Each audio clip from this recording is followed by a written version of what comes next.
Welcome back to Ways of Learning. What are we doing today? Well, today we're actually going to learn how to make butter. And why would you want to make butter? Well, one, it's pretty simple. And the second thing is there's certain occasions where you probably want to have some butter where it just kind of makes it kind of special or levels up your game a little bit. And that would be if you're having a Thanksgiving dinner and you're going to have rolls or biscuits, you can make homemade butter. It only takes about 6 minutes and just some heavy cream. You might want to make it for Christmas dinner or Valentine's Day or 4th of July, or you're just making biscuits, or maybe you're making pancakes or waffles, and you can use actually the milk that's left over from the butter to use in your waffles or pancakes or biscuits, and then you also have the butter.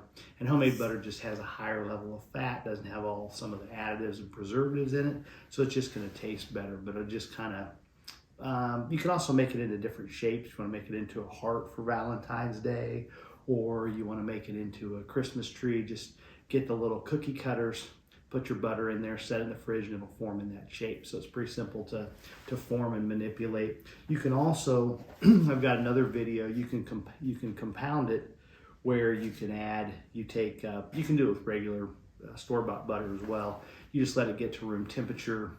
You kind of mess it up with a fork, fold it back and forth till it gets softer. And then you can mix in blue cheese, or you can mix in garlic, or you can mix in rosemary.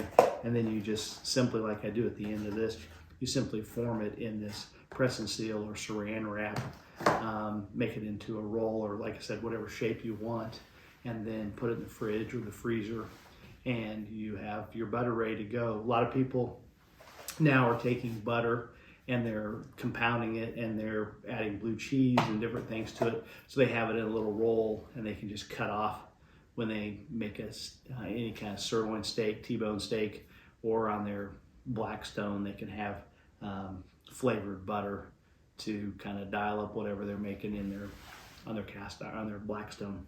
So anyway, I'm going to show you how to make butter. It's pretty simple. It's going to take about 6 minutes, so stay tuned. This is actually, I'm going to put another video hopefully of Jana and her mom and Carly and Kinsley making butter. This is 40 plus years ago.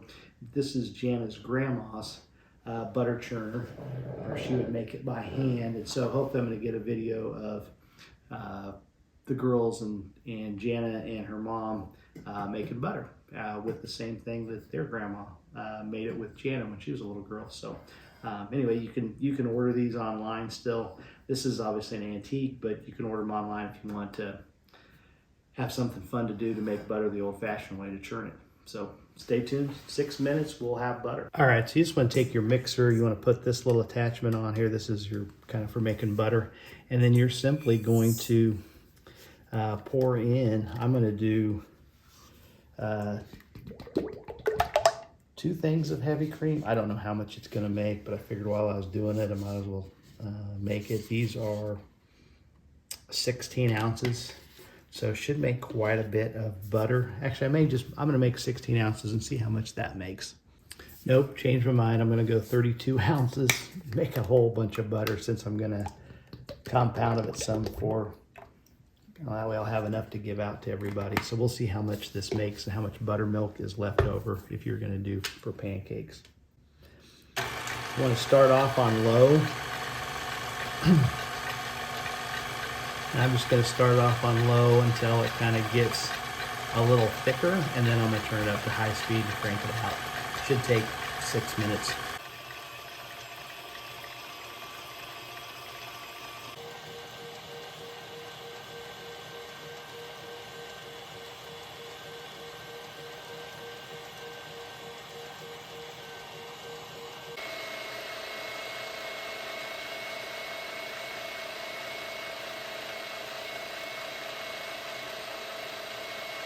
All right, so I didn't really have the courage to run it at full speed until at the end. Now it's really starting to form, but it's starting to splatter. So I tried throwing a towel over the top. What I'm going to do is I'm going to take this strainer. I'm just going to set it on set the strainer on a little pot here, and then I'm just going to pour the butter through so I can get rid of some of this moisture in here. So I'm just gonna quickly pour it through this strainer.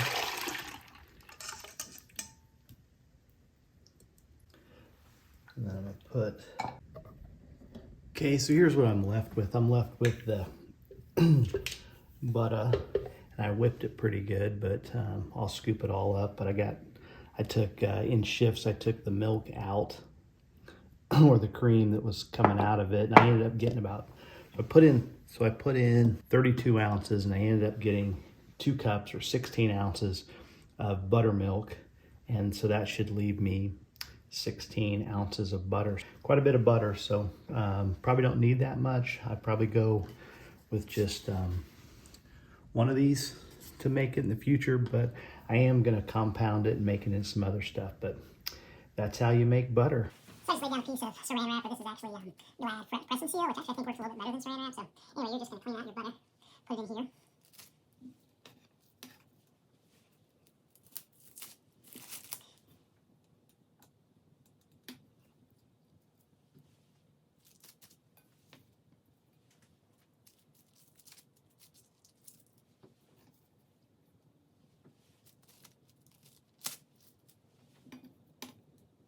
All right, so once you get it in there, like I said, this is a lot. Now you're simply gonna roll this up into a ball like that. You're gonna form like a little brick with it.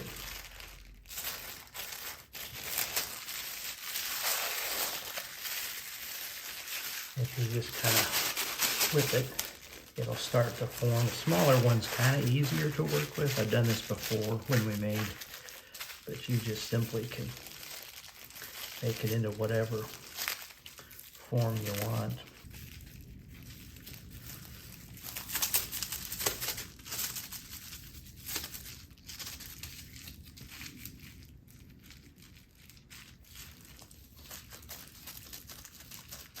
There you go, and you can make it, thinner, whatever size you want. And then when you're ready for your steak, if you want to put blue cheese in it or you want to put garlic, you would just mix it up as you go, and I'll show you how to do that in a second in another video.